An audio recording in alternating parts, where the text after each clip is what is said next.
Assalamualaikum warahmatullahi wabarakatuh. Di sini kami dari kelompok 5 yang akan memaparkan materi selama beberapa menit ke depan dengan judulnya yaitu Optical Pointer Tracking and Interaction Experience untuk penyandang disabilitas berdasarkan hasil analisis paper Eye Tracking Based Control System for Natural Human Computer Interaction. Untuk materi-materinya akan disampaikan oleh rekan-rekan saya. Baik, di sini saya akan menjelaskan terkait requirement dan analisis kebutuhan. Yang pertama adalah business modeling. Optik sendiri adalah akronim dari Optical Pointer Tracking and Interaction Experience. Adalah proyek pengembangan sistem kontrol mata yang mengintegrasikan fungsi mouse sehingga memberikan mode interaktif bagi pengguna untuk dapat mengoperasikan komputer hanya dengan menggunakan gerakan mata dan kepala. Adapun bisnis ini kami modelkan dengan metode bisnis model kanvas yang terdiri dari 9 segmen.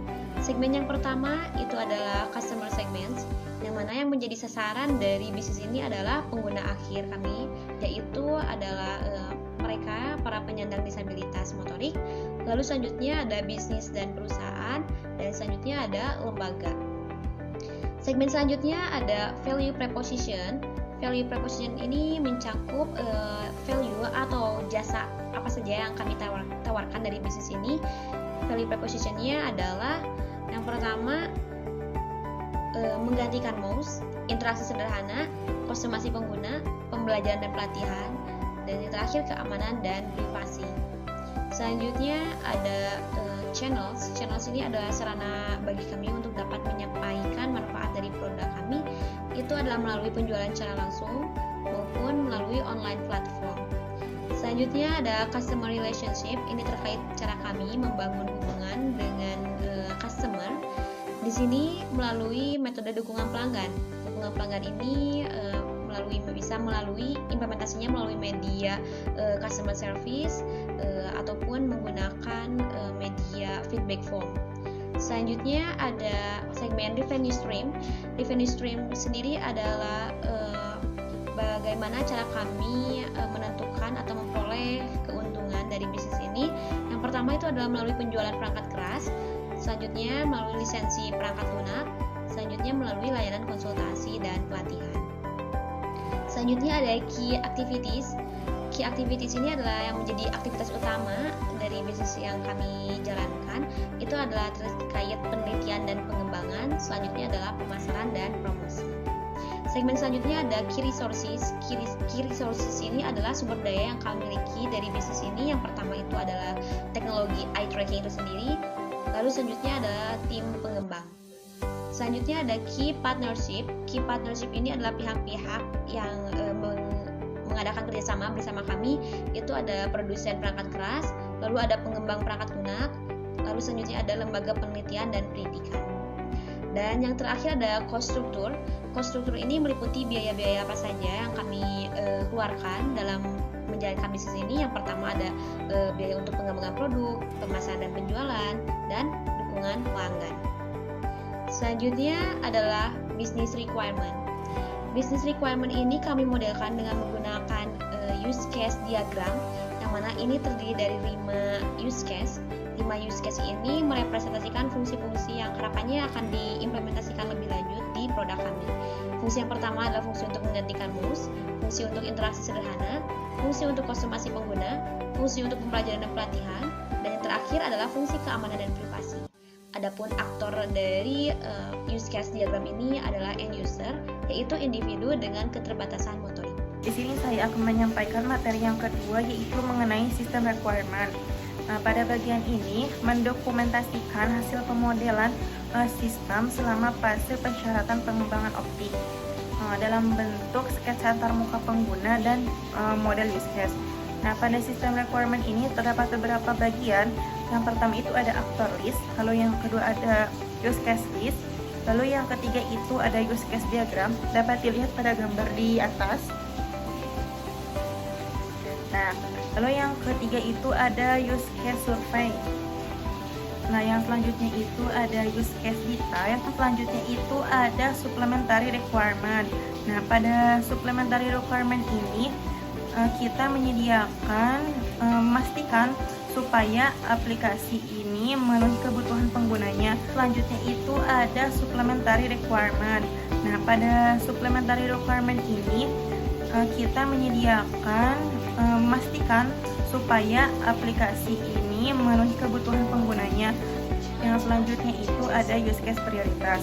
Nah, pada use case prioritas ini terdapat dua tingkatan. Yang pertama itu ada prioritas tinggi, lalu yang kedua itu ada prioritas menengah. Nah, prioritas tinggi ini disebut dengan hijau. Di antaranya yang pertama itu ada U1, user interface, lalu yang kedua itu ada U2, user experience. Nah, contoh dari user interface yaitu menggerakkan mata untuk mengaktifkan kursor tersebut. Si aplikasi dengan sekali gerakan mata. Lalu yang kedua itu ada prioritas menengah atau embed. Nah, contohnya itu tentunya pada aplikasi ada keamanan dan privasi, dan di dalamnya itu terdapat melindungi data yang terkumpul, memberikan kontrol kepada si pengguna, lalu mematuhi standar keamanan privasi yang berlaku. Sekian dari saya, terima kasih. Kemudian pembahasan yang kedua yaitu analisis. Pada sistem analis yang pertama ada entitas. Entitas pada aplikasi kami ada meliputi 5 entitas. Yang pertama ada pengguna atau user, mata, layar komputer, perangkat lunak atau software, dan yang terakhir ada hardware atau perangkat keras. Yang kedua yaitu bagian properties, yang dimana terdapat beberapa bagian. Yang pertama yaitu user, yaitu terdiri atas nama preferensi pengguna seperti pada kecepatan, durasi, akurasi, gerakan mata. Kemudian lokasi pekerjaan pada penggunaan eye tracking mouse tersebut. Yang kedua, mata, yang merupakan posisi mata. Ada X dan Y. Kemudian gerakan mata, ada kecepatan dan arah, fokus mata, durasi dan intensitas. Yang ketiga, layar komputer, yang dimana pada resolusi, koordinat X dan Y, status klik. Yang keempat yaitu perangkat keras. Yang dimaksud perangkat keras yaitu seperti jenis sensor, resolusi, frekuensi sampling, konektivitas, kompatibilitas, driver. Yang terakhir yaitu perangkat lunak seperti algoritma. Mungkin cukup sekian dari materi properties. Selebihnya akan dijelaskan lebih rinci oleh pemateri selanjutnya. Nah, setelah tadi dibahas mengenai entitas pada aplikasi ini, yaitu terdapat 5 entitas. Nah, sekarang kita akan membahas bagaimana relasi antara entitas tersebut. Nah, relasi antara entitas tersebut kita bisa mendefinisikannya atau menjabarkannya dalam bentuk ERD atau Entity Relation Diagram. Relasi antara entitas ini, yang pertama ada entitas user dengan entitas mata, itu memiliki relasi one to many, di mana artinya adalah satu user memiliki 2 mata. Kemudian entitas mata dengan entitas layar komputer ini dapat memiliki relasi yaitu many to many, yang artinya adalah banyak titik mata dapat dipetakan ke banyak koordinat di layar komputer. Kemudian entitas user dan entitas hardware ini dapat memiliki relasi yaitu one to one, yang artinya adalah satu pengguna hanya dapat menggunakan satu perangkat keras atau hardware. Kemudian entitas perangkat keras ini berelasi dengan perangkat lunak ya dengan relasi one to one, yang artinya adalah satu perangkat lunak memiliki atau menggunakan satu perangkat keras.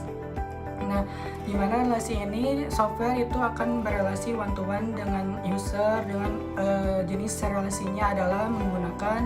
Kemudian user akan berelasi one to many dengan mata, yang artinya adalah memiliki. Kemudian user akan berelasi dengan hardware, yang artinya adalah menggunakan. Dan software akan berelasi dengan hardware yaitu dengan relasi one to one dan dengan definisinya adalah menghubungkan data. Kemudian entitas mata akan berelasi dengan layar komputer, yang artinya berelasi many to many dengan jenis relasi adalah menghubungkan data. Nah, untuk atribut atribut pada entitas ini dapat dijelaskan oleh Saudara Siti Nurhayati berikut. Baik, di sini saya akan menjelaskan bagian dari atribut kelas diagramnya yang terdiri dari kelas user, layar komputer, software, preferensi, mata, dan hardware.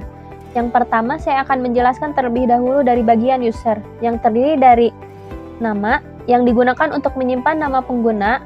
Lalu yang kedua, yaitu preferensi, misalnya seperti apakah pengguna tersebut menggunakan iMouse tracking ataukah tidak. Kemudian user iMouse tracking ini, yaitu penggunanya.